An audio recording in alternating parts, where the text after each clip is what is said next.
Hello friends, नमस्कार। हिंदी ज्ञानद्वीप में आपका स्वागत है।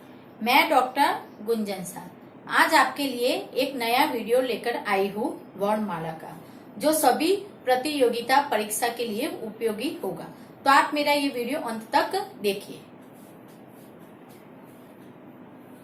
वर्णमाला पढ़ने से पहले वर्ण क्या है वो हम आज यहाँ पे देखेंगे। वर्ण है वो भाषा की सबसे छोटी इकाई है। हमारे मुंह के द्वारा कुछ ध्वनियां निकलती हैं, लेकिन सभी ध्वनियों को हम वर्ण नहीं कह सकते।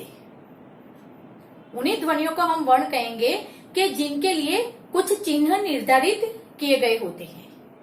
तो इस आधार पर वर्ण की परिभाषा हुई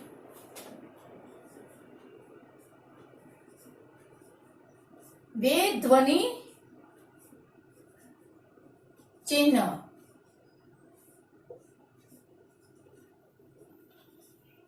जिनके और टुकड़े नहीं किए जा सकते।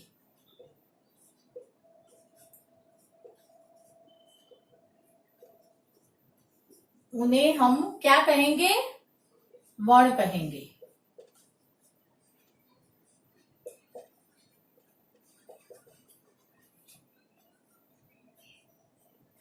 और वर्ण भाषा की सबसे छोटी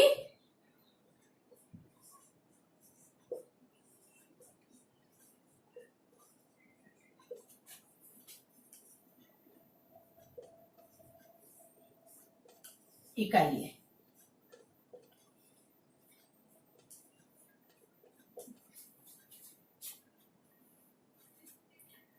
तो अब हम वर्णमाला देखेंगे। वर्णों का जो निश्चित क्रम होता है उसको हम वर्णमाला कहेंगे।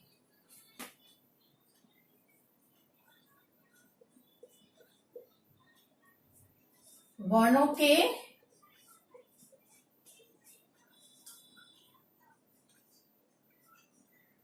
निश्चित क्रम को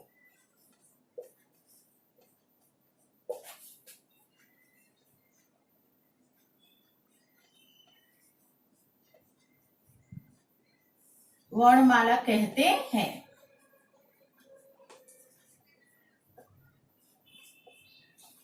हिंदी वर्णमाला के दो भेद हैं और आप सभी को पता ही होगा।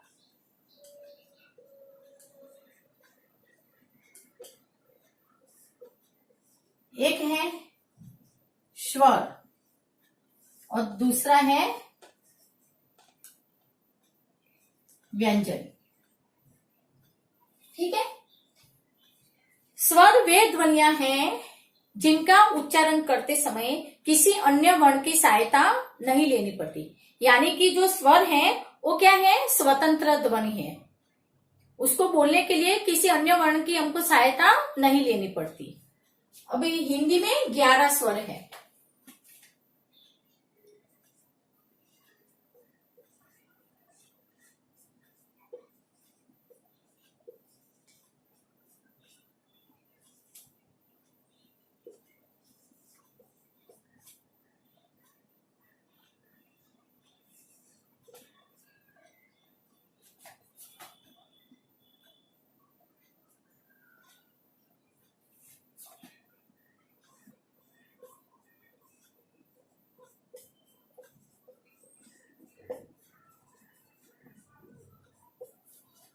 अ, आ, ई, उ, रू, री, ए, ऐ, ओ और औ।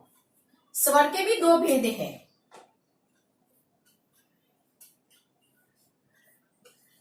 ह्रस्व स्वर और दीर्घ स्वर। ह्रस्व स्वर देखिए, जिन स्वरों को बोलते समय कम समय लगता है उसको हम ह्रस्व स्वर बोलते हैं। देखिए, अ, ई, छोटा ऊ और ऋषि का री, ये है ह्रस्व स्वर। दीर्घ स्वर में क्या होता है, जिन स्वरों का उच्चारण करते समय ह्रस्व स्वर से दुगना समय लगता है वहां पे हम दीर्घ स्वर कहते हैं। ये बाकी के हुए आ, ई, उ, ए, ऐ, ओ और औ। इस प्रकार स्वर कितने हुए टोटल, 11।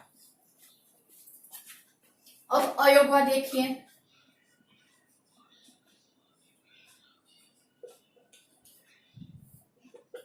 अयोगवा 2 है।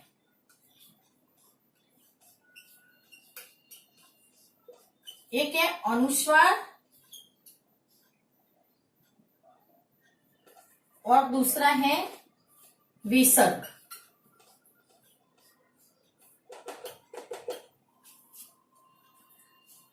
अनुस्वार में अम होगा और विसर्ग में अह होगा। अब देखिए जैसे अंग, डंडा, नंग,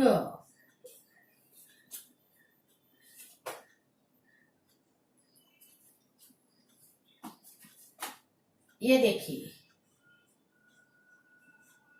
प्रातः, प्रायः, अतः।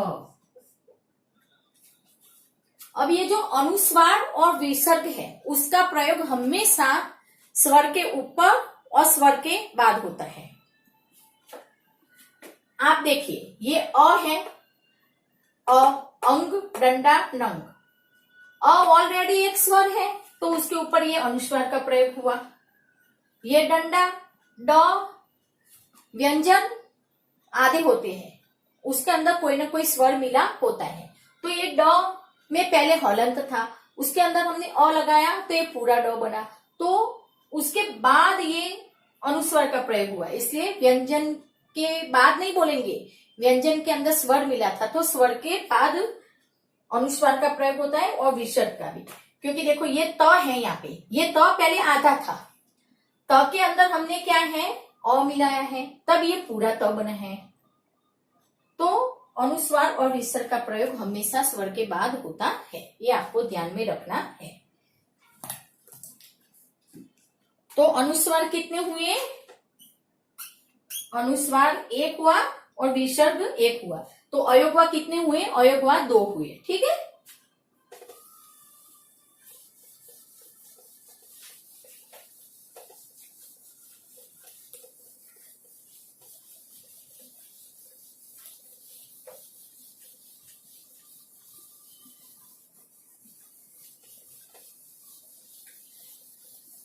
अब हम यहाँ पे व्यंजन पढ़ेंगे।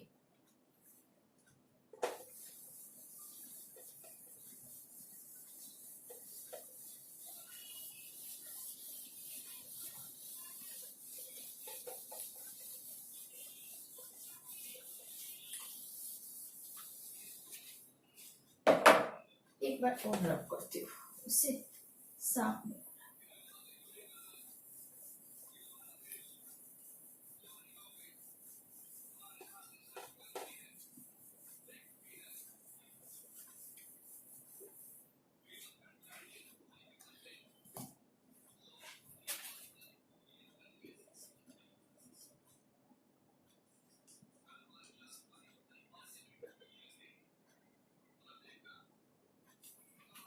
व्यंजन वे ध्वनियां हैं जिनका उच्चारण करते समय हमें स्वरों की सहायता लेनी पड़ती है। यानी कि जो व्यंजन है वो स्वतंत्र ध्वनि नहीं है, हर एक व्यंजन अपने आप में आधे होते हैं, उसके अंदर कोई ना कोई स्वर मिला होता है। अब मैं व्यंजन लिख रही हूं।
ये अन्य व्यंजन है।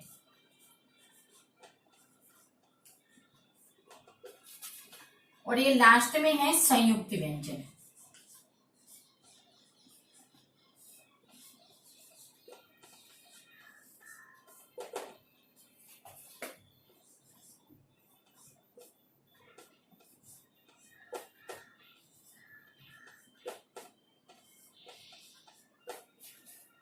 ठीक है। व्यंजन में क से लेके म तक स्पर्श व्यंजन में आते हैं।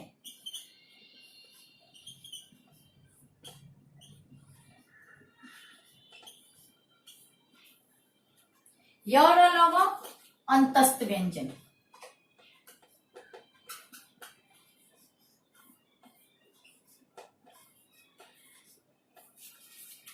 श, स और ह ऊष्म व्यंजन।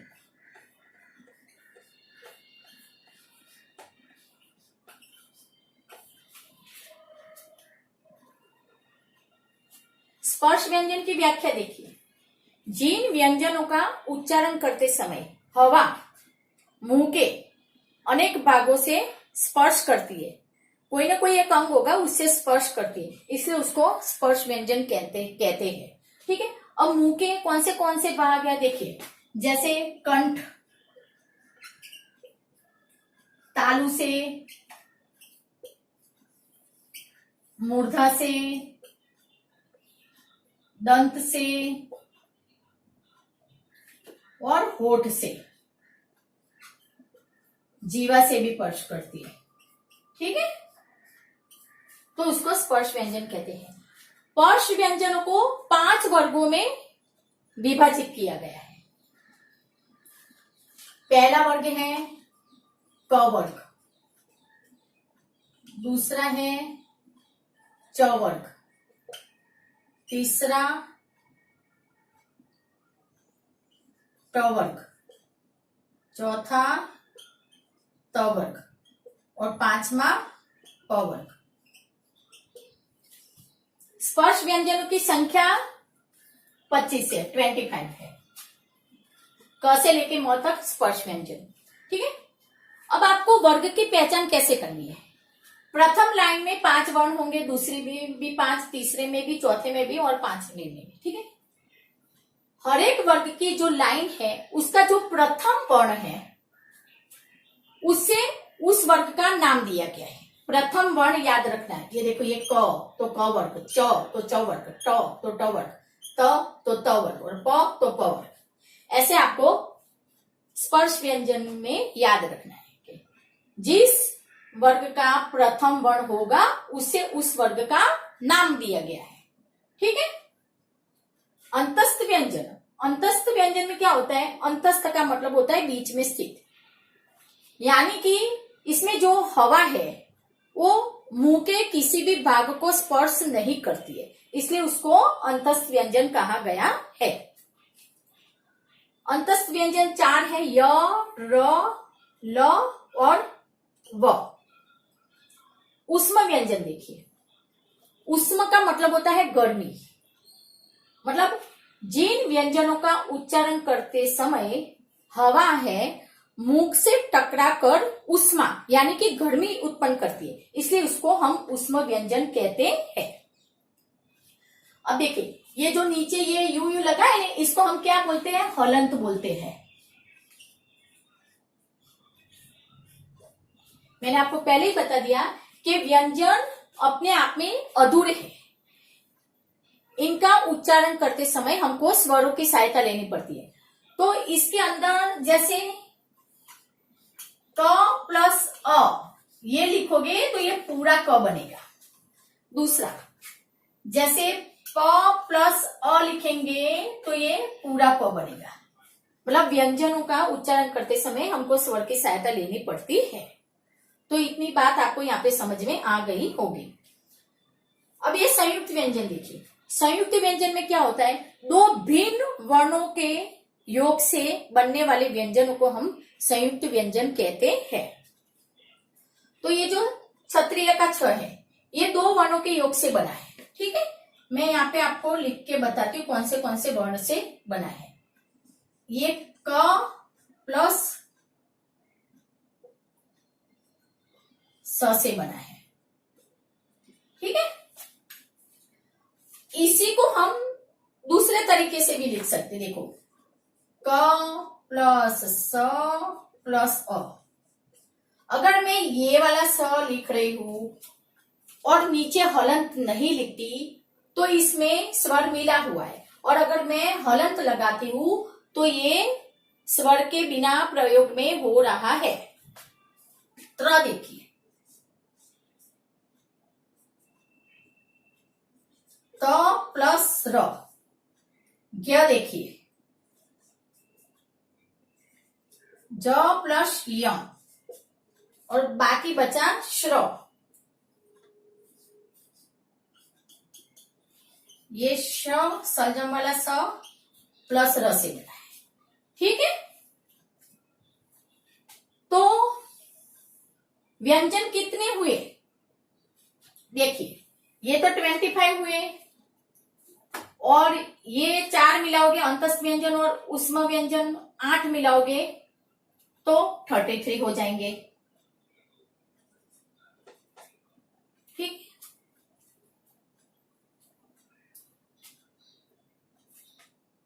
और फिर आप 4 ये मिलाओगे संयुक्त व्यंजन, और 2 ये मिलाओगे, 6 और मिलाओगे, ठीक है।